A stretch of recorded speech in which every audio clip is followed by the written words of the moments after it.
Nasaan yung mga tauhan dito at nang gusto kong i-meeting sila? Sa lahat ng ayaw ko, wag na wag ninyo akong i-question. Kailangan mas malaki yung figures niyan at ilagay mo yan sa pangalan ko. Kumuha ka ng mga sobrang watches. Baguhin mo yung mga figures. Pag yung sobra, paghahatian natin. Gusto ko, gumawa ka ng mga letters for termination lahat ng mga empleyado dito.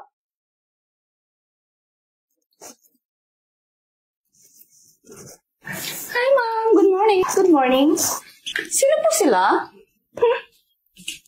Hindi mo ako kilala? Hindi po. Sino ka ba? Ako lang naman ang bagong may-ari dito. Oo, talaga? Ikaw may-ari dito? Bakit? Hindi ba nasabi ng dating yung may-ari dito na ako na ang nagmamay-ari dito? Hindi po. Nasaan yung mga tauhan dito at nang gusto kong i-meeting sila? Tatawagin ko po. Maghintay lang po kayo dyan. Alright, everyone. Good morning. I have to introduce myself first. I am Miss Jonah. Ako na yung bagong may-ari ng kumpanyang ito. Kaya lahat ng mga ipag-uutos ko sa inyo ay dapat sundin. Oh, narinig nyo. Mga sinabi ni Madam. Subukan nyo lang magkamali at isusumbong ko sa lahat. By the way, sino ka ba? Madam, ako pala si Pam, yung secretary po nung may amo dati. Don't worry, Madam. Lahat po ng mali dito, isusumbong ko sa'yo. Nasaan yung dating may-ari po? Hindi man lang siya nag-handover or sinabihan man lang kami. Bakit walang abiso? So, paano na namin malalaman yung bagong management pala? Diba? Sa lahat ng ayaw ko, wag na wag ninyo akong i-question. Naintindihan mo ba? So, narinig nyo. Bilis-bilisan nyo, trabaho na kayo! Hi. Ikaw Yes, bang ma'am. accounting dito? Yes po. Okay. May papagawa ko sa'yo. Yes, ma'am. Yan. Okay po. Baguhin mo yan. Kailangan mas malaki yung figures niyan at ilagay mo yan sa pangalan ko para mas malaki ang shares ko. Ay, hindi po pwede, ma'am. Hindi ko po magagawa yun. Bakit hindi? Matagal na po ako nagtatrabaho dito pero bawal po natin gawin yun. No worries. Bibigyan kita ng commission. Ay, sorry po talaga, ma'am. Hindi po talaga pwede. Excuse me. Anong hindi mo magawa? Inuutosan ka ng amo. Gawin mo. O kaya send mo yan sa akin akong gagawa. Send mo yan sa email ko. Bilis-bilis. Okay. Ako pong gagawa niya, ma. Don't worry. Thank you.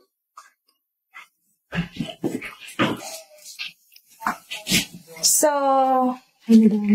Hi, madam. ikaw ang janitress dito? Opo. Okay. Dahil wala namang CCTV camera dito, gusto ko, kumuha ka ng mga sobrang watches at ilagay mo sa bag mo. Mamayang hapon, pag uwian na tayo, maghahati tayo. Gusto mo yan? No, madam. Hindi ko po magagawa yun. Bakit naman hindi? Nahahatian kita eh. Madam, pinagkakatiwalaan po tayo ng amo namin dito. So, Ako ang bagong amo. pero po hindi ko po magagawa yun. Pasensya na po. Ang ganda nun. Ang ganda ng mga watch. Ano? Hindi mo magagawa. Simpleng-simple lang. Kukuha ka lang nga eh. Di ba? Ilalagay mo lang sa bag, tapos ibibigay mo mamaya sa kanya. Makikita ka sa baba. Pero hindi ko magagawa talaga yun. Dahil pinagkakatiwalaan tayo ng kumpanya, ayokong masira sa mga tao. Mas ka na dito. Don't worry, madam. Ako pong gagawa mamaya. Sigurado ka? Opo. Makikita na lang po tayo sa baba mamaya, okay? Good girl.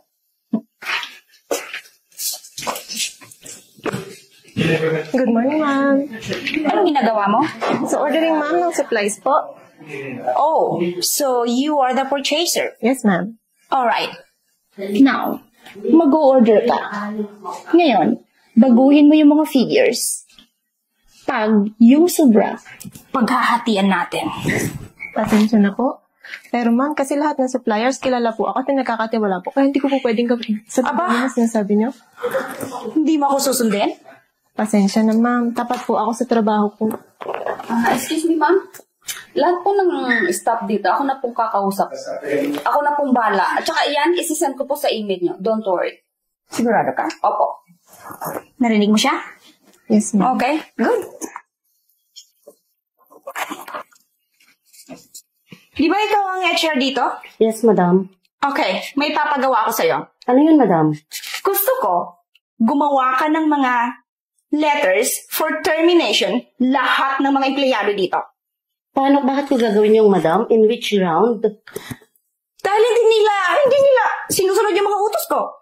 Madam, hindi porke ikaw po yung may amo, ikaw, gagawin mo yung gusto mo para bigyan sila ng problema. Aba, sumasagot ka pa Ginagawa lang po nila yung mga trabaho nila. Excuse me? Bakit hindi mo sinusunod yung may-ari? Inuutosan ka, di ba?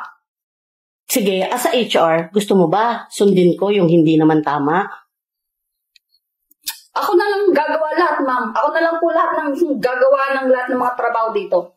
Sigurado ka? Opo. Tingnan mo, inuutosan mo sila tapos hindi nila kayang gawin. Madam, bilang HR, kailangan maging patas ako. Okay. Anyway, I have to go. Ikaw nang bahala dito. Sige po, ako na po Thank you. pakausap sa kanila. Anong ginagawa niyo dito? Ba't nandito kayo? Mag-resign na po kami kasi hindi ko po kaya magbago ng figures po. Ano? Bakit? Ako rin, madam, magre-resign na ako kasi hindi ko kaya yung pinapagawa mo. Dapat fair tayo as a human resources, so hindi ko kaya yung ganyang trabaho. Magre-resign na din po akong tanda, hindi ko po kaya manloko ng tao. Di ba ikaw yung janitress? Opo. Magre-resign na din po ako kasi hindi ko po kaya yung pinapagawa niyong kunin yung mga watch. Hindi mo ba alam na nakakatulong yun sa iyo? Hindi po. Hindi po nakakatulong sa buhay at sa trabaho yun sa kumpanya. Hindi ako papayag na mag-resign kayo. Bakit po? Hindi po namin kayo pinapagawa nyo. Dahil dito ko nalaman kung gaano kayo kaloyal sa inyong kumpanya. Dito ko nalaman kung gaano kabukal ang loob ninyo na magtrabaho dito sa kumpanya. At bibigyan ko kayo ng increase. Hindi lang yon. Bibigyan ko pa kayo ng bonus. Talaga? Isa ba yung pagsubok? Madam, pagsubok ba yan? Deserve ninyo yan dahil sobrang loyal ninyo sa kumpanyang ito. At natutuwa ako dahil ako nga yung bagong amo ninyo. Pero ganyan na yung pinakita ninyo sa akin. Lubos akong nagpapasalamat sa inyo. Maraming salamat. Thank you, madam. Thank you. So, madam, paano yung sip-sip? Paano po ako?